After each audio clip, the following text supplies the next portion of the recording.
Tribuners, hari ini saya berada di Kabupaten Dairi, sekitar 6 jam dari pusat kota Medan. Kabupaten Dairi hari ini dikenal dengan produk unggulannya yakni kopi Sidikalang. Tapi tahukah Tribuners, ada produk lain yang hari ini dikembangkan oleh Kabupaten Dairi lewat kawasan pertanian terpadu mereka, yakni tanaman hortikultura seperti cabai, bawang, dan kentang. Produk-produk hortikultura ini yang kemudian dikembangkan oleh Bupati Dairi, Edi Kelengate Brutu, yang kemudian membantu pemerintah Kabupaten Dairi untuk menjaga stabilitas perekonomian dan mencegah terjadinya inflasi. Nah, produk ini dikembangkan lewat kawasan pertanian terpadu sekitar kurang lebih 500 hektar yang hari ini produknya sudah dijual satu di antara kabupaten kota yang menerima produk cabai dari Kabupaten Dairi, yakni Kota Medan. Hari ini saya sudah berjanji bertemu dengan Bupati Dairi, Pak Edi, untuk berdiskusi lebih jauh seperti apa beliau mengembangkan kawasan pertanian terpadu, lalu seperti apa kemudian kawasan pertanian terpadu ini membantu masyarakat di Kabupaten Dairi. Hari ini saya sudah berjanji bertemu dengan Bupati Dairi, Pak Edi Brutu, untuk berdiskusi lebih jauh seperti apa beliau mengembangkan kawasan pertanian terpadu ini dalam membantu masyarakat, dalam hal ini petani, dan kemudian berupaya mengendalikan inflasi daerah yang terjadi akibat mahalnya harga cabai. Kita sudah berada di pusat layanan usaha terpadu milik Kabupaten Dairi. Mari kita bertemu Pak Bupati. Selamat sore Pak Bupati. Selamat sore. Bagaimana kabarnya? Baik, selamat datang di Tanah Kelengan. Iya, ini 6 jam saya harus tempuh perjalanan untuk khusus bertemu dengan Pak Bupati. Terima kasih banyak. Pak Bupati, hari ini saya diajak bertemu di Pusat Layanan Usaha Terpadu atau PLUT. Yes. Katanya Desember kemarin baru diresmikan. Yes. Apa sebenarnya peranan PULT untuk kemudian mendukung pusat pertanian terpadu kita, Pak Bupati? Nah, ini adalah satu sentra pusat layanan bagi usaha kecil dan usaha-usaha keluarga di Kabupaten Dairi. Memang layanannya beragam. Salah satunya termasuk praktisi pertanian. Tapi hampir semua usaha-usaha kecil berbagai bidang kita peruntukkan pelayanannya di gedung ini. Oh, ini cakep sekali gedungnya, Pak. Oh, gitu. Saya tengok agak milenial ini gedungnya. Ini memang Desember kemarin baru kita resmikan. Desember kita baru resmikan. Saya mengucapkan terima kasih kepada Pak Teten Mas Duki yang mempercayakan kita. Satu pusat layanan yang sudah lama kita impikan. Karena saya lihat Kabupaten Dairi potensi kreativitasnya luar biasa. Generasi mudanya, termasuk yang senior, itu ingin melakukan penciptaan-penciptaan. Tetapi sampai sejauh ini kita belum bisa memberi ruang yang cukup kepada mereka. Lalu saya terinspirasi di berbagai tempat. Dulu ada konsep yang disebut Teknopark. Nah, Teknopark itu adalah tempat di mana masyarakat bisa melakukan kreasi, melakukan uji coba dan pendampingan dari berbagai sektor usaha. Nah, tetapi sekarang jadinya adalah PLUT ini. Nah, sama. PLUT. Nah, PLUT. Jadi dia merupakan tempat pelayanan dan penggodokan usaha-usaha menengah dan kecil, dan pelaku-pelaku kreatif di Kabupaten Dairi. Markasnya UMKM lah kira-kira begitu. Markasnya UMKM. Tempat mereka beradu pendapat, bersukacita, bertukar pikiran, lalu kemudian mencari solusi, melakukan pendampingan dari awal, dari ide, inisiasi ide, sampai kemudian dicoba diluncurkan, itu dilayani di sini. Baik, Pak Bupati, tadi saya lihat-lihat nih ada beberapa produk yang kemudian sudah didisplay di sini. Seperti ini tadi saya lihat ada beberapa jenis kopi nih, Pak Bupati. Terima kasih. Ini produk lokal kita. Produk lokal kita. Dan kita memang sangat terkenal dengan kopi. Kabupaten Dairi itu sudah termasyhur sejak dulu dengan kopi Sidikalang. Kopi Sidikalang. Sudah terkenal di mana-mana. Pak Bupati, ini ada banyak sekali jenisnya. Ada Arabica, ada Robusta. Yes. Ini menarik nih packagingnya, Pak Bupati. Ini apakah teman-teman juga bantu teman-teman di PLUT tadi? Kan Pak Bupati menyinggung soal bagaimana kemudian teman-teman di PLUT ikut melakukan pendampingan. Ini UMKM kita? Ini UMKM. Kita sangat bangga terhadap penggagas, perintis usaha ini. Okay. Ada beberapa usaha seperti ini. Jadi ini dirintis sejak lama. Adalah di dalamnya ada komitmen besar untuk melestarikan dan membangkitkan kopi Sidikalang. Kopi itu ada dua di dunia, satu Robusta, satu Arabica. Nah, Robusta itu lebih dikenal sebagai hasil dari Kabupaten Dairi. Walaupun dunia sekarang lebih menghargai Arabica, tetapi Robusta ini sangat dekat dengan Dairi. Nah, perusahaan ini atau usaha UMKM ini komit untuk memasarkan, memproduksi dan memasarkan kopi Robusta Kabupaten Dairi. Lalu apa peran teman-teman di Plut ini, Pak Bupati? Kopi ini disebut kopi Tampak Sidikalang. Sudah ada lama sebelum Plut ini ada. Oke. Sudah lama. Jadi mereka sudah melakukan berbagai upaya dan sekarang sudah sukses. Saya bilang sudah sukses untuk kelas UMKM. Sekarang sudah ada kemasan seperti ini, ada kemasan yang kertas seperti Ya, seperti ini ya, seperti ini. Jadi sudah diversifikasi tergantung kebutuhan konsumen. Lalu ada nggak Pak Bupati produk yang kemudian teman-teman Plut melakukan pendampingan, memberikan solusi pada packaging, lalu untuk pemasaran, ada nggak dari antara produk ini Pak Bupati? Ya, produk ini ya adalah produk yang sudah mendapatkan hak identitas geografis dari KMU, Kementerian dari kementerian. Jadi sudah sangat baik prosesnya. Dan kita terus menggunakan mereka sebagai mentor ya untuk membantu pengusaha-pengusaha kopi muda seperti ini. Ini adalah kopi Arabica. Ini Arabica. Ini Arabica.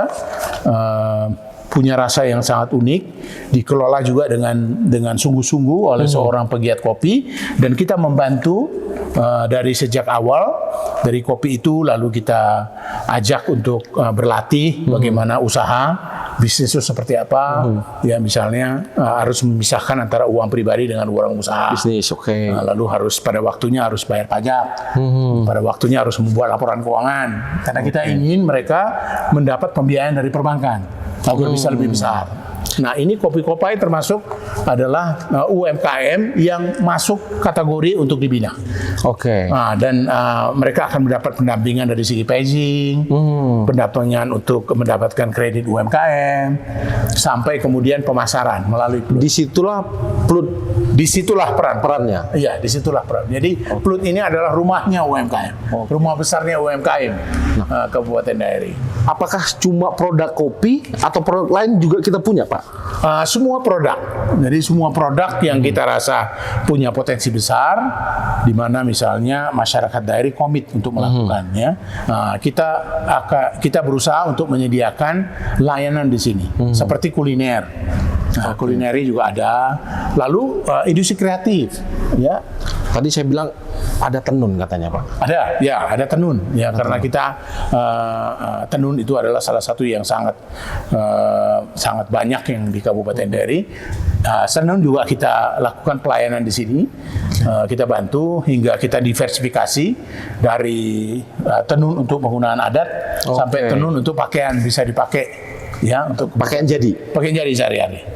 Ini Pak Bupati, kita udah lihat packagingnya bagus, kopinya banyak jenis. Kayaknya kita melanggar ketentuan kalau kita nggak mencicip kopinya, Pak Bupati. Yes. Kayaknya kita harus cicip dulu. Nanti kemudian kita akan cicip dulu kopinya. Bagaimana kemudian rasa kopi yang tadi sudah dibangga-banggakan oleh Pak Bupati. Mari kita cicip.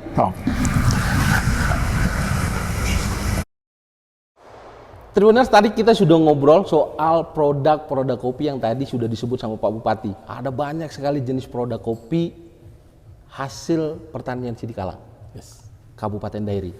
Nggak lengkap rasanya kalau tadi kita udah ngobrol soal produk kopinya, kita nggak nyeruput kopinya, Pak Bupati. Sip. Pak Bupati sudah disediakan kopinya, kita seruput dulu sebelum kita lanjut wawancara. Top.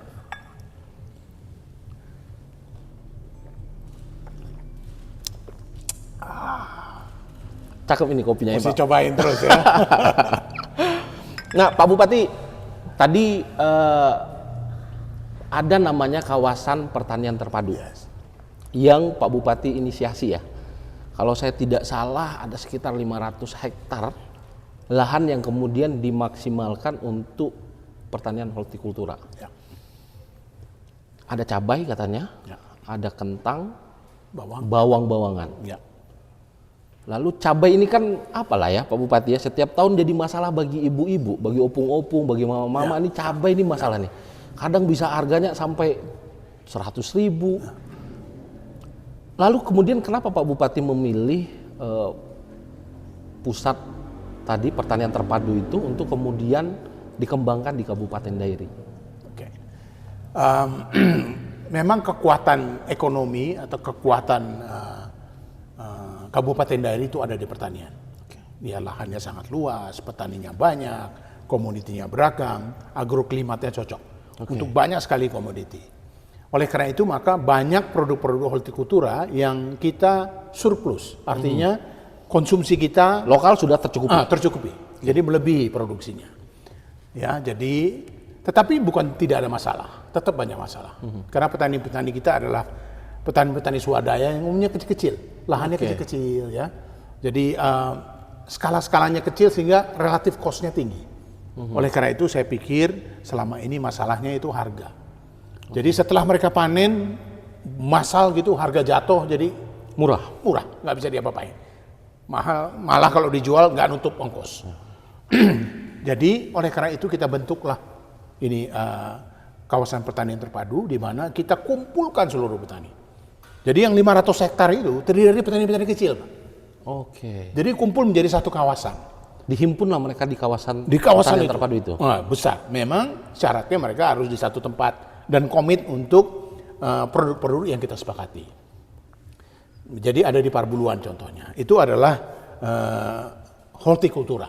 Hortikultura. Nah, jadi oke, kita sepakat, kepala desa semangat, camatnya semangat, petaninya semangat, kita buka lahan. kawasannya. Kita buka, kita kelola, kita rapikan, kita bangun jalan, irigasinya kita benahin.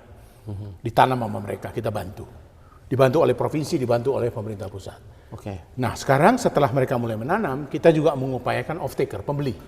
Ya. Nah, pembeli inilah jadi masalahnya. Kita bersyukur ada Pak Bobi. Pak Bobi punya masalah juga. Itulah inflasi. Karena dia nggak punya tanah, nggak punya petani. Dia kota. Masalah pada cabai. Masalah pada antara lain pada cabai. Karena ibu-ibu, mak-mak maunya nggak Cabai mau murah.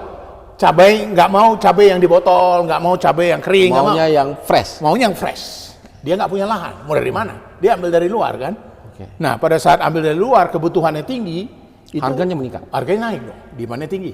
Nah, jadi kami bicaralah, habis Rakernas di Jakarta ada instruksi Pak Presiden, coba cari cara kerjasama antar daerah saring supply untuk komoditi-komoditi hortikultura. Jumpalah kami setelah pertemuan itu. Bupati, saya butuh cabai ini. Anda punya cabai? Kami surplus cabai, Pak. Oke, kalau kita sepakati nanti kita suruh teman-teman tim kita datang, ngumpul. Itulah awalnya dari sebuah diskusi yang sangat sederhana, habis Rakernas, habis arahan dari Bapak Presiden. Pulang kami arahkan masing-masing, multi dinas itu datang kumpul. Butuh waktu yang cukup lama, nggak mudah. Ya, mungkin kira-kira 3 bulan kami coba, saya ketemu dengan beliau, kita lihat, itu tidak mudah. Karena apa? Karena harga kan fluktuasi. Ya. Tugas saya itu adalah memastikan bahwa petani mendapatkan harga yang baik. Ya. Tapi tugas Pak Bobi, dia ingin agar kalau dia beli pun itu bisa Masih terjangkau. gitu kan. Jadi dilematis. Tapi akhirnya karena tujuan kita adalah untuk masyarakat, kita sepakatilah sama-sama. Ketemu titiknya. Ketemu titiknya. Oke. Jadi Pak Bobi akan beli cabai seluas tertentu yang kita sepakati, diproduksi oleh petani kami dengan harga di atas harga pokok produksi. Apapun kondisinya. Walaupun harga lagi anjlok, beliau akan beli di situ. Oke. Berarti HPP-nya sudah dihitung dulu. Itu HPP dihitung dulu. Agar pokok produksi kita hitung yang fair. Artinya petani sudah aman nih, Pak. Petani sudah aman. Pupuk udah ketutup. Udah ketutup semua, terus dikasih margin di atasnya. Kira-kira 20%. Di atas itu, Pak Bobi akan beli, kita sign kontrak. Artinya Bapak juga harus menjaga dong, supaya petani kita nggak nanti waktu cabai susah dia jual mahal nanti ya kan? Satu, atau petani lagi harganya bagus dia nggak jual sama saya. Ya dia jual ke orang lain. Betul. Saya nggak bisa supply Pak Bobi kan. Ya. Pak Bobi bilang mana cabainya? petani saya cabut semua. Wah, Kan prestasi gitu. dong nanti kan. Sebaliknya juga Pak Bobi kan, ya pada saat harga lagi murah, Kita sudah sepakat dia harus beli harga mahal. Kita sama-sama punya beban. Oke, dengan spirit bahwa kita ingin melayani masyarakat dan memerangi inflasi agar masyarakat kita tidak susah, kita sepakati sama-sama. Jadi kita saya tanam komit. Alhamdulillah, kemarin saya serahin. Sudah panen? Sudah panen. Dan kami serahkan di depan pejabat-pejabat, bos-bos kita di Medan, kita kirim hasil produksi cabai kita yang kita tanda tangani. Itu suplai pertama berarti Pak? Itu suplai pertama. Jadi artinya konsep yang kita bicarakan, kita tekuni, kita ajak masyarakat kita kerjakan dan hasilnya ada. Masyarakat juga sudah menikmati. Petani sudah menikmati. Nah, sekarang saya ingin kabarkan kepada semua petani, marilah bergabung ke dalam ekosistem yang kita bangun. Ya, agar penjaminan harga itu bisa kita berikan. Tetapi sekali lagi kita harus komit. Dan komitmen itu sudah ada dari Bapak dan Pak Bobi berarti? Sudah, kita udah tangan kontrak. Memang tidak saya yang tanda tangan sama Pak Bobi. Jadi artinya kami sama-sama menyerahkan kepada lembaga di bawah pemerintahan. Saya menyerahkan kepada sebuah koperasi yang dibina oleh Dinas Koperasi. Pak Bobi menyerahkan kepada BUMD beliau. Jadi kami MOU, kedua lembaga inilah yang berjanji. Kamilah yang ngawal dari atas. Pak, artinya ini juga membantu teman-teman petani untuk kemudian terhindar dari tengkulak dong kan? Yes, jadi minimal petani mempunyai alternatif. Apakah dia mengambil dari saudara-saudara kita tengkulak, atau dia mau mengambil dari perbankan? Ya, KUR. Memang KUR di sini kita sudah upayakan, kita bersyukur. KUR yang untuk petani ini bunganya murah, hanya 6% per tahun tanpa agunan. Jadi prosesnya mirip-mirip juga dengan saudara-saudara kita tengkulak. Kan kemenangan dari kesulitan dari petani kita itu kalau suplai modal ya Pak. Kalau syarat banyak dia pusing Pak. Ya. Butuh ini. Nanti kalau ini gimana gitu. Jadi kita bersyukur karena COVID kemarin. Jadi ada proses dan kredit perbankan yang murah diberikan kepada petani. Inilah perlahan-lahan kita pindahkan kebutuhan modal yang tadinya dari tengkulak, dari saudara-saudara kita tengkulak, kita geser ke perbankan. Kita perbankan. Nah, berarti ada peran Pluit dong Pak di situ. Bagaimana kemudian melakukan pembinaan terhadap petani, melakukan proses tadi kemudahan izin misalnya, lalu kemudahan dalam memperoleh modal usaha. Ya. Jadi itu adalah pendampingan kami di hulu.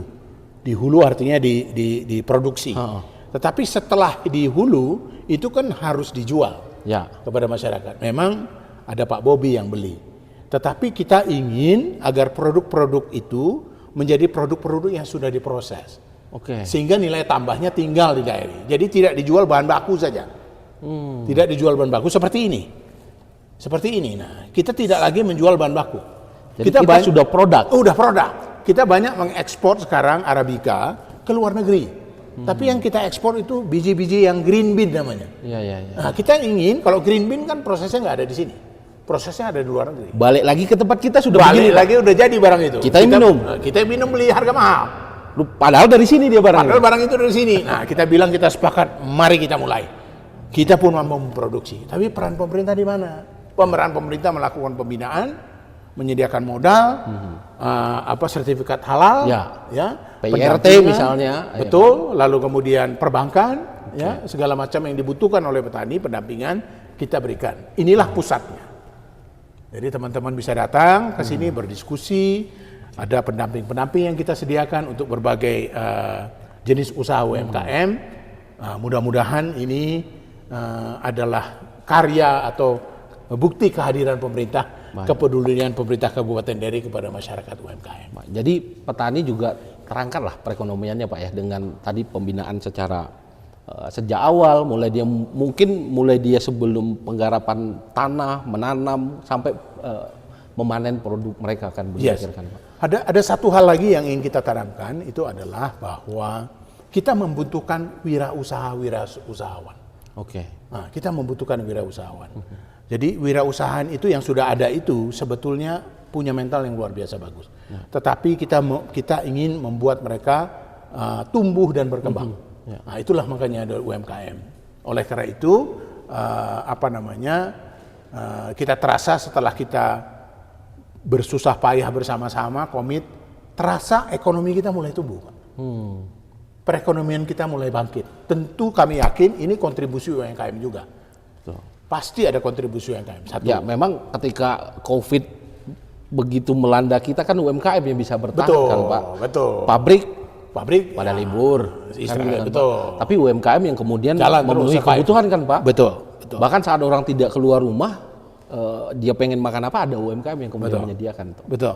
Jadi sekarang ini alhamdulillah dari survei BPS yang terakhir tahun 2022, tingkat pengangguran kita menurun. Tingkat kemiskinan kita menurun. Oke. Pertumbuhan ekonomi kita meningkat cukup signifikan setelah krisis, mendekati angka pertumbuhan nasional. Lalu kemudian Gini ratio itu adalah kemampuan pemerintah untuk meratakan pembangunan itu semakin bagus. Kami pikir itu adalah karena mulai terberdayakannya UMKM. Kita lihat Bapak kalau cari warung kopi sekarang lebih mudah. Lebih gampang. Nah, dulu kok mana sih kita mau minum kopi Sidikala nggak tahu di mana warungnya. Sekarang sudah banyak anak-anak muda, anak-anak Buat kafe dengan Buat konsep kafe. yang asik kita kira. Yes. Dan kantor pelutnya ini bagus sekali, Pak. Amin. Kami ucapkan terima kasih ke Pak Teten Mas Pak Duki Teten ya. yang memberi kepercayaan kepada kami. Dia bilang waktu itu, Pak Bupati saya kasih yang premium asal janji nggak boleh mangkrak. Nah, inilah komitmen kami sama semua tim. Kita harus betul-betul manfaatkan gedung ini berfungsi untuk mendukung UMKM kita. Pak Bupati, tadi kita udah panjang lebar nih ngomong soal bagaimana memberdayakan petani kita. Saya kok merasa agak pesimis kalau pemberdayaan yang Pak Bupati sudah lakukan Ya, kayaknya nggak dibarengi dengan pembenahan infrastruktur deh. oke. Jalan misalnya. Aduh. Bagaimana kemudian petaninya Bapak mau ngangkut hasil panen kalau jalannya lumpur misalnya. Baru-baru ini Pak, viral kepala daerah Pak, gara-gara jalannya rusak, lalu Pak Presiden harus datang hadir di sana. Lalu bagaimana kemudian Bapak sebagai pemimpin tertinggi di daerah ini kemudian memikirkan jaringan infrastruktur untuk membantu distribusi barang orang di dairy? Oke. Saya harus katakan bahwa niat itu sangat besar. Sejak kami memimpin ingin lari cepat, salah satu adalah infrastruktur. Oke. Ya. Tetapi karena COVID-19, fokus dan perintah atasan kita berubah. Itu adalah keselamatan bangsa ini. Refocusing saat itu. Refocusing. Semua anggaran yang kita udah siapkan untuk pembangunan itu ditunda dulu. Lebih penting untuk Penanganan keselamatan. COVID. Penanganan COVID. Syukur, kita bersyukur itu sudah lewat. Oke. Ya, sudah endemi sekarang, kita sudah mulai pulih. Anggaran kita ini tidak terlalu besar. Dan sebagian besar anggaran kita sementara ini kita pakai untuk membelanjakan Belanja modal. bukan pelajaran rutin. Oh, oke. Untuk kebutuhan sehari-hari, bayar gaji, listrik dan lain-lain. Oke. Kita sepakat dengan teman-teman di OPD dan Dewan untuk mengurangi biaya itu kita lebur lima dinas. Lah itu kemarin saya dengar Bapak melebur itu ya? Udah kita lebur. Nah, kita ikat pinggang dulu, set. Ngirit dulu supaya listrik nggak semua make, nggak banyak. Kita lebur dulu supaya ada tinggal belanja modal untuk pembangunan. Oke. Kita jalanlah. Jadi kita berusaha sekuat tenaga untuk membangun jalan-jalan ini. Saya karena sedikitnya anggaran dan banyaknya infrastruktur yang kita Yang harus benahi ya. kita harus prioritas. Jadi prioritas yang kita ambil sekarang ini adalah kita bangun dulu jalan-jalan ke sentra produksi. Oke. Di mana ada pusat-pusat produksi sehingga bisa mengangkut dengan Di lebih situ yang kita prioritaskan. kita prioritaskan. Tentu di tempat-tempat yang relatif kurang. Strategis ya. Harusnya di tempat yang strategis kita pilih dulu yang ya, Pak. strategis. Oke. Pasti lebih banyak yang tidak strategis. Ya. Jadi saya mohon dan terima kasih kesabaran masyarakat. Marilah kita prioritaskan dulu ke sentra-sentra produksi. Oke. Kita sudah ambil keputusan ini harus dikeroyok. Desa juga membangun dengan gunakan dana desa. Saya menggunakan dengan dana APBD. Saya mohon Bapak Gubernur juga bantu. Ini kita udah bertiga keroyokan. Jalan-jalan kabupaten yang desa mampu untuk melakukan pembangunan, kami serahkan ke desa. Oke. Ya, tujuannya apa? Tujuannya supaya ini bisa kita selesaikan. Sekarang sedang berjalan dan tahun ini pun kita komit. Saya bersyukur kepada Pak Presiden dia sudah melakukan pemeriksaan jalan dan memang jalan-jalan daerah ini yang berat. Yang berat. Nah, saya mendapatkan bantuan dari Bapak Presiden, dari instruksi Presiden yang dia jalan itu. Itu sudah diberikan? Udah. Saya bersyukur kira-kira 2 minggu. Bersyukurnya tanpa viral ya Pak? Saya terima kasih kalau tetangga kan ada viralnya dulu ya kan? Berarti kan Pak Gubernur yang bantu. Sampai atensinya sampai ke kami semua. Kami dapat 2 paket yang cukup besar dan jalan itu tidak mampu. Berapa nilainya? Kira-kira total 60 miliar. 60 miliar. Kira-kira ya di dua jalur. Paket itu dan itu dikerjakan tahun ini, segera tahun ini juga. Nah, Tribuners yang berada di Kabupaten Dairi ini Pak Bupati sudah fokus pada infrastruktur nih. Ada bantuan dari pemerintah pusat nih rupanya. Pemerintah pusat itu di luar APBD yang kita udah punya. Yang kita punya. Tambahan. APBD kita juga melakukan berbagai upaya untuk melakukan pembangunan di jalan-jalan produksi. Saya turun ke bawah, ketemu kepala desa dan camat untuk bicara dengan masyarakat. Yang mana yang dibutuhkan? Kalau di antara 4 ini, yang mana yang dibutuhkan? Yang 2 ini Pak, ya udah 2 yang dulu kita kerjakan. Betul, kita nggak bisa bangun 4, kita bangun 2 dulu. Pak, jembatan dulu Pak, jembatan dulu kita kerjakan. Jadi kita berusaha untuk turun ke bawah dan mendengar aspirasi masyarakat, melakukan verifikasi dan kita putuskan kita bangun. 2023 ini akan ada suplai dari pemerintah pusat. Yes. Kemana kita akan fokuskan ini Pak? Infrastruktur daerah mana misalnya? Ya, kebetulan itu kita salah satu yang besar itu adalah kita pangan. Pangan itu jagung. Kita sentra jagung kira-kira 24.000 sampai 30.000 hektar jagung. Itu di daerah Tanah Pinem, Gunung Stember dan Tigalingga. Jadi 2 jalur itu di daerah sana. Membuka atau akses ya? Akses ya, sehingga sekarang ini jalannya luar biasa buruk sehingga angka logistik cost itu tinggi sekali untuk memindahkan. Jadi kita fokus di sana. Saya masih dalam pembicaraan untuk 2 paket lagi. Ya, saya mohon doa kepada masyarakat, ya tergantung anggaran pusat juga. Ya, kebijakan Bapak Presiden. Tapi ada 2 paket lagi, karena ada sentra-sentra produksi lain di tempat lain yang kita harus buka. Katanya ada sorghum juga Pak? Ada sorghum, ya di Tigalingga. Itu juga masuk? Juga masuk dengan kawasan yang akan kita benahi infrastrukturnya? Nah, Tigalingga itu ada di kawasan Tigalingga, dan jalan itu menghubungkan Tigalingga dengan Tanah Pinem, di mana sentra produksi pangan ada di sana. Baik. Sebenarnya sudah terjawab ya Tribuners bagaimana kemudian pemerintah Kabupaten Dairi memprioritaskan UMKM, pemberdayaan petani, infrastruktur. Nah tentu begini Pak, Bapak punya skala prioritas terhadap beberapa program pembangunan yang Bapak hari ini merasa program itu belum maksimal seperti apa? Dan bagaimana kemudian masuk ke 2023 menjelang ke 2024 nanti, program apa yang Bapak kira untuk masyarakat daerah ini perlu kita prioritaskan kembali? Ya, salah satu kesimpulan yang saya ambil dari saya belajar bagaimana Pak Presiden bekerja 2 periode, senior-senior kita di provinsi bekerja dan bapak-bapak bupati wali kota bekerja. Untuk melakukan perubahan dan perbaikan itu butuh waktu rupanya. Kalau itu menyangkut infrastruktur, kalau itu menyangkut produksi, itu butuh waktu yang cukup panjang.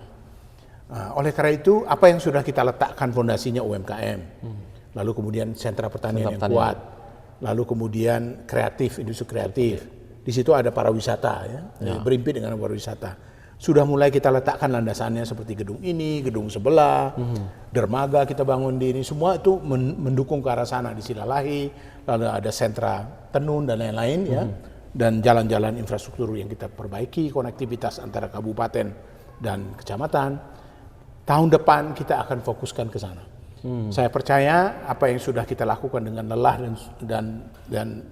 dan sungguh-sungguh ini, mulai tahun-tahun berikutnya akan membuahkan hasil yang lebih besar.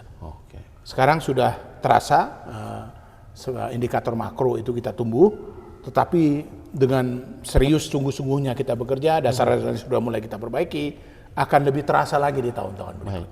Dari unggul itu akan kita wujudkan jauh lebih cepat. Dari unggul? Dari unggul.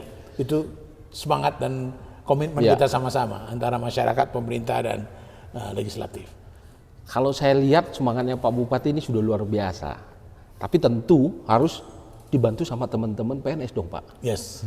Bagaimana kemudian teman-teman ASN menerjemahkan programnya Pak Bupati yang sudah bagus kita kira tadi, agar mereka juga ikut dalam terlibat dalam mensukseskan ini. Enggak. Nah, lalu bagaimana kemudian pembinaan Pak Bupati pada teman-teman ASN sendiri untuk tadi melaksanakan program pembangunan Pak Bupati itu dengan tepat sasaran dan tepat guna tadi? Iya, saya nggak mungkin melakukannya sendiri. Apa yang sudah kita ciptakan ini itu karena komitmen semua pihak, dari jajaran sampai atas, sampai kepala desa, kepala dusun, semua termasuk tokoh masyarakat dan masyarakat. Ya, jadi spirit ini, harmoni keberagaman ini harus kita teruskan. Harus kita teruskan. Saya bangga kepada ASN-ASN kita, baik itu yang senior maupun yang sekarang muda-muda yang sedang menapak. Bagaimana mereka berani untuk melakukan perubahan-perubahan, terobosan-terobosan. Seperti digitalisasi, ya. Saya tekankan sekali digitalisasi. Dan lain-lain. Mereka mau sama-sama kita belajar ke daerah lain, lalu kita coba. Itu menurut saya merasa puas dan bangga. Seperti misalnya kita sudah menerima bukti bahwa kita bisa melakukan penyelenggaraan administrasi pemerintahan keuangan dengan baik. 9 kali kita mendapat penghargaan dari BPK. WTP itu sesuatu yang membuat saya bangga dan bersyukur kepada Tuhan Yang Maha Kuasa. Jadi sekali lagi terima kasih untuk seluruh masyarakat, seluruh ASN yang luar biasa. Tidak ada yang sempurna tentu. Kita hanya manusia biasa, kita hanya berikhtiar, lalu kemudian kita bersyukur atas semua jabatan dan fasilitas yang kita berikan dan kepercayaan masyarakat amanah, dan kita melakukan komitmen itu terus-menerus. Insya Allah pasti hasilnya akan. Kalau niatnya baik, kita yakin hasilnya juga baik. Hasilnya juga baik. Ya. Pak Bupati, sebelum kita menutup wawancara eksklusif kita hari ini, tentu Pak Bupati punya harapan pada masyarakat kita, bagaimana kemudian mendukung program yang sudah baik ini, agar nanti ya masyarakat daerah sendiri yang akan merasakan dampak positifnya. Mungkin Pak Bupati punya pesan kepada masyarakat kita, terutama para petani yang tadi sedang kita bina dengan baik, agar mereka juga merasakan nanti, Pak. Baik. Pertama adalah banyak sekali sarana infrastruktur yang kita bangun, seperti gedung ini, ya seperti perpustakaan, dermaga dan lain-lain. Jalan yang begitu besar, semua itu butuh dipelihara. Ya, marilah kita pelihara baik-baik, lalu kita gunakan semaksimum mungkin, ya agar dia berguna bagi kita semua. Yang kedua, jangan pernah putus asa. Ya, semangatlah. Tentu cobaan bisa saja lebih besar di masa yang akan datang. Tetapi dengan semangat kita, kebersamaan kita, perbedaan kita satukan, pasti kita akan bisa mencapai dari unggul itu. Baik Pak Bupati, tapi Tribuners kami juga sudah kedatangan tamu, satu di antara pelaku usaha kopi. Pak Bupati ya? Top. Nanti kita akan lanjutkan perbincangan dengan satu di antara pelaku usaha kopi di Kabupaten Dairi. Pak Bupati, sebelum kita akhiri, kita harus seruput dulu lagi kopinya. Mantap.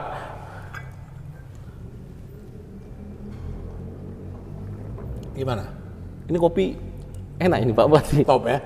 Top. Harusnya ini bisa diminum sama semua masyarakat ini. Yes. Nggak perlu lagi kita beli kopi dari luar sana kan. Kita punya kopi yang enak sekali rasanya. Nanti saya titip beberapa untuk dibawa ke Medan ya. Wah, ini luar biasa.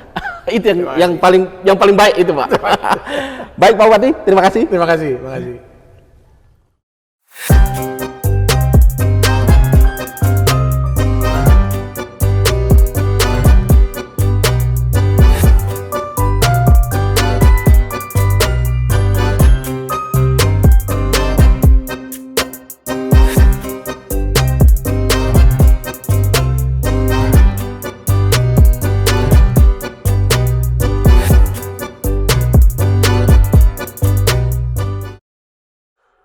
Tribuners, tadi wawancara khusus kita tidak hanya dengan Bapak Bupati Dairi, tapi kita juga sudah menghadirkan satu di antara pengusaha kopi lokal kita, yaitu Maria Dimitri Tabita Brutu atau Kak Dimi.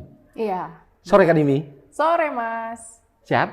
Sehat dong. Ini kabarnya Kak Dimi tadi baru dari bandara, terus langsung saya wawancara nih. Iya, demi Tribun nih. Demi Tribun ya? Iya, harus nanti bisa Tribuners tadi, Kak Dimi ini tadi dari bandara nyampe di Dairi, karena kita udah ada di sini, kita culik dulu ke sini untuk wawancara eksklusif dengan Tribun Medan. Nah, Kak Dimi, tadi Kak Dimi ini satu di antara pengusaha kopi lokal. Iya, benar. Ini biar Tribun tahu, Kak Dimi ini lulusan Inggris. tapi Benar. milih usaha kopi. Ini agak unik nih. Lulusan Inggris usaha kopi. Oh, kenapa Kak Dimi mau menceburkan dirinya pada usaha kopi? Tapi saya harus kasih tahu dulu, Tribuners, Kak Dimi ini adalah owner sekaligus founder dari Kopi Aur Robusta Saset. Iya, benar. Sebenarnya saya itu brandnya itu tidak hanya mencakup kopi, tapi dia brand lifestyle. Salah satu produknya adalah kopi. Tapi kalau tadi ditanya kenapa ya, saya jauh-jauh ke Inggris balik-balik bangun usaha kopi. Nah, kalau sebenarnya kopi ini luar biasa, dia potensinya luar biasa. Dan orang minatnya juga luar biasa kalau kita lihat dari trennya dari dulu sampai sekarang 5 tahun terakhir itu naik kan, spike. Dan hari ini jadi gaya hidup. Sekarang jadi gaya hidup, jadi lifestyle. Nah, sebenarnya bukan hanya itu juga, tapi aku melihat kalau di daerah ini kan tanah kita gitu loh, tanah aku salah tanah satunya. Kelahiran kakak di sini. Iya, nah aku melihat selain dari potensi apa yang menjadi problem di tanah ini, karena kita melihat problem itu adalah tantangan untuk di-solve. Nah, salah satu problemnya adalah nama kopi Sidikalang ini dulu tuh tenar. Dia tuh terkenal karena cita rasanya luar biasa, dia unik. Nah, tapi beberapa tahun, beberapa dekade terakhir ini dia mulai redup. Nah, lalu saya melihat ini selain tadi karena komoditinya kualitasnya sudah luar biasa, tapi ada problem ini kan. Nah, saya melihat bagaimana ya caranya untuk menaikkan kembali nama kopi Sidikalang ini di Indonesia maupun di dunia. Nah, oleh karena itu saya masuk ke usaha kopi. Nah, tapi kan kita juga harus melihat potensi pasar dan keinginan dari pasar itu apa. Nah, kalau kita mau merambah ke pasar yang luas, kalau kita mau mencangkupi orang-orang yang lebih banyak, itu kita harus melihat keinginan mereka itu apa. Nah, kalau saya lihat dari tren-tren sebelumnya, dari tren-trennya 5 tahun terakhir ini, kita itu tuh mulai berarah ke instanifikasi. Jadi semua itu harus terjadi secara instan.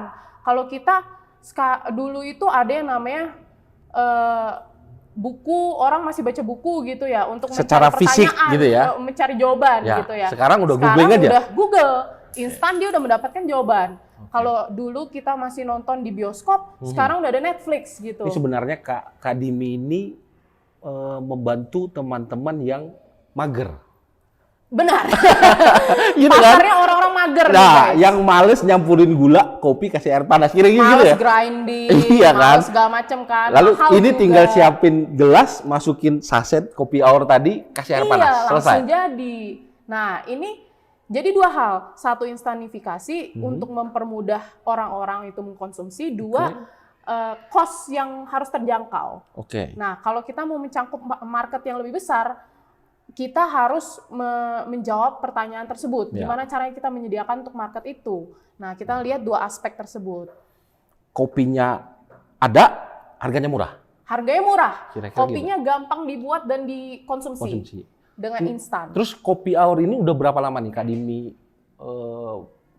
produksi mulai dari awal? Baru sih, baru tahun ini. Jadi kita prosesnya sekarang lagi tahap uji coba. Jadi kita soft launching sudah. Tapi kita lagi uji coba ngasih ke beberapa tester orang, ya? Iya, tester di masyarakat. Gitu cita rasanya yang mereka mau tuh kayak apa? Karena kalau di Jakarta itu dengan di dairy, dengan misalnya di luar negeri itu beda. Lah kan gini Kak, hari ini tuh banyak varian rasa nih. Benar. Ada yang dicampur gula aren, ada yang dicampur gula merah, ada yang original. Nah, kopi Aur sendiri ini nyediain yang jenis apa? Kalau kita sekarang variannya baru satu, namanya kopi dan gula, baru kopi dan gula. Tapi original gitu ya berarti original, tapi nanti ke depannya akan ada kopi hitam, lalu kopi dan creamer, itu akan dibuat juga. Tapi untuk sekarang kopi dan gula. Kopi dan gula. Iya. Nah, nanti Tribuners, nanti ini ada contoh kopinya. Iya. Terus kira-kira nanti kalau ketemu kopi yang jenis seperti di bawah ini, Nah inilah kopi yang dibuat oleh Kak Dimi nih, kira-kira begitu ya. Kak Dimi tadi sudah ngomong soal produk, tentu Kak Dimi punya apa ya target ke depan buat pemasaran kopi kita nih. Iya. Kira-kira marketnya untuk di daerah dulu atau di Sumut dulu atau jangan-jangan sudah ke nasional hari ini Kopi Hour? Sebenarnya kita pasarnya di Sumut dulu untuk saat ini. Sekalian kita cek ombak ya, ke depannya gimana, lalu distribusinya gimana, karena di setiap daerah itu kan potensinya nanti berbeda-beda gitu ya. Mungkin dari rasa daerah yang satu dengan yang lain beda mau harus, ya. Ya kita adjust gitu. Tapi targetnya ke depan kalau bisa sih seluruh Indonesia ya, dan bahkan keluar. Karena kami juga waktu itu sudah ada mitra yang membawa selain ke Vancouver, Canada, waktu itu ada festival kopi di sana. Selain itu juga dibawa ke Amerika juga, karena ada beberapa teman juga yang di sana yang punya kafe-kafe gitu yang bisa. Kita udah mulai kenalkan di situ tuh. Iya, jadi Sidikalang di situ. Mulai masuk ke pasar global juga. Jadi karena potensi kita itu tuh sangat luar biasa. Jadi sayang sekali cuman orang lokal yang bisa merasakan ini. Terus ada feedback nggak ketika kita kemudian tadi hadir di Kanada, festival kopi di Amerika, itu apa testimoni mereka setelah nyobain kopi Sidikalang ini? Sebenarnya menarik sih, karena kalau pasar Indonesia itu tuh lebih banyak disukai di tempat-tempat kayak Middle East gitu. Karena itu tergantung cara merosting mereka. Nah, itu ada cita rasanya masing-masing. Nah, kita makanya seperti yang Bapak bilang tadi lebih banyak mengekspor green bean karena nanti mereka bisa merosting dengan olah cita sendiri ya, sendiri, dia mau bagaimana gitu ya. Sendiri. Nah, tapi secara keseluruhan unik rasanya. Dia cuma bisa didapatkan di kopi Sidikalang rasanya itu. Nah, dan tentunya premium. Nah, itu yang menjadi feedback kita. Tapi yang menjadi permasalahan nanti adalah bagaimana supaya produksinya selalu sustainable. Ya, ini kita khawatir nanti permintaan udah oke. Iya. Kita nggak mampu nyediain gitu ya kira-kira ya. Itu dia, itu penting dan makanya kita bekerja sama dengan pemerintah untuk pembinaan-pembinaan dengan kepada petani-petani lain yang ada di daerah. Artinya tadi dengan Pak Bupati kita udah ngobrol soal PLUT. Ya. Ini Kak Dimi juga ikut dalam PLUT ini? Iya, harus. Karena kita kan mau mengembangkan semangat berwirausaha di daerah. Itu kita harus ikut juga di situ. Dan di sini kan banyak sekali layanan yang tersedia. Contohnya kalau kita sih perizinan, jadi untuk BPOM dan halal itu bisa dilakukan di sini. PLUT bantu untuk bisa pembimbingan itu ya, kira-kira ya. Kak tadi selain kopi, Hour juga punya produk nih katanya. Produk lain di lifestyle. Iya. Apa produknya? Kita sebenarnya bermain juga di tenun. Nah, kalau di tenun itu di Ulos itu kan ada namanya Sitoluhuta. Itu artinya 3 kampung. Nah, penghasil dari Ulos dan tenun ini itu salah duanya di Dairi. Di Paropo dan Dairi dan Silalahi. Paropo, Silalahi. Iya, itu di daerah di Dairi. Itu di samping Danau Toba. Indah sekali tempatnya. Nah, ini tuh salah satu potensi juga. Karena saya udah membawa ini ke Amerika. Beberapa teman dan mitra di Amerika. Dan mereka bilang, kamu tuh duduk di tambang emas. Kamu nggak sadar aja. Jadi ini harus dikembangkan dengan benar-benar serius gitu. Lalu produknya kita kirim dalam bentuk tenun aja? Atau udah kita jadiin baju? Enggak, kita udah ada produk diversifikasi. Contohnya kita buat sepatu. Iya, kita udah launching di F1H2O waktu itu yang di Bali G, fashion show bersama dengan Toba Tenun. Dan itu disambut dengan baik, langsung ludes gitu. Nah, kira-kira bentuknya seperti ini lah ya Kak ya? Bentuk gitu. Sepatu, bentuk yang sudah jadinya kira-kira ya? Iya, tapi next collection kita akan buat jaket juga, jadi kita buat sesuatu yang wearable. Dan itu yang kita cari adalah sesuatu yang sudah ada nilai tambahnya. Dan dia bisa masuk dalam fashion? Fashion, iya benar. Karena aku kebetulan punya banyak teman yang berkecimpung di dunia fashion, dan aku juga dari dulu suka fashion, jadi entah mengapa Tuhan memberikan ilham gitu, memberikan aku dari kesempatan ini ya, gitu ya. Iya, untuk selain mengembangkan produk dari dalam negeri, untuk menjawab pertanyaan mereka, bagaimana ya saya bisa berkembang, itu saya bisa bantu di situ, dan juga saya bisa mengembangkan my passion itu untuk di dalam fashion.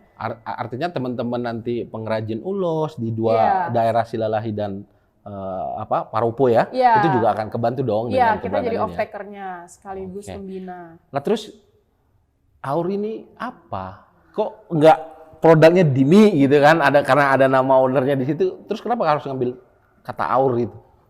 Kalau aku kan sebagai anak, aku kan orang Pakpak, Batak Pakpak. Makanya aku memberikan nama itu dari bahasa Pakpak. Aur itu bahasa Pakpak? Iya, keren kan? Orang nggak ada yang tahu. Artinya apa? Itu artinya semesta. Oh. Semesta. Jadi kita sudah diberikan segala keindahan dan segala ragam budaya dan segala macam kita ini diberikan oleh Tuhan di semesta ini, kita harus olah juga untuk mengembangkan dan terus memperbaiki keadaan yang ada di semesta ini. Karena kan itu namanya, karena kita menerapkan juga sustainability. Karena kalau dari contohnya dari sendal kita, sepatu kita yang udah jadi, itu bahan di bawahnya, di atasnya kan ulos tenun, bukan ulos tenun. Di bawahnya itu kita pakai bahan sisaan dari brand-brand lain. Oke. Itu namanya kita buat jadi sustainable karena tidak ada bahan recycle yang tersisa. Gitu ya? Namanya bukan recycle. Bahannya dari brand-brand lain. Jadi kita ketok pintu gitu, datengin satu-satu. Jadi kalau kayak brand Centrang itu dia punya bawahnya, atasnya punya kita.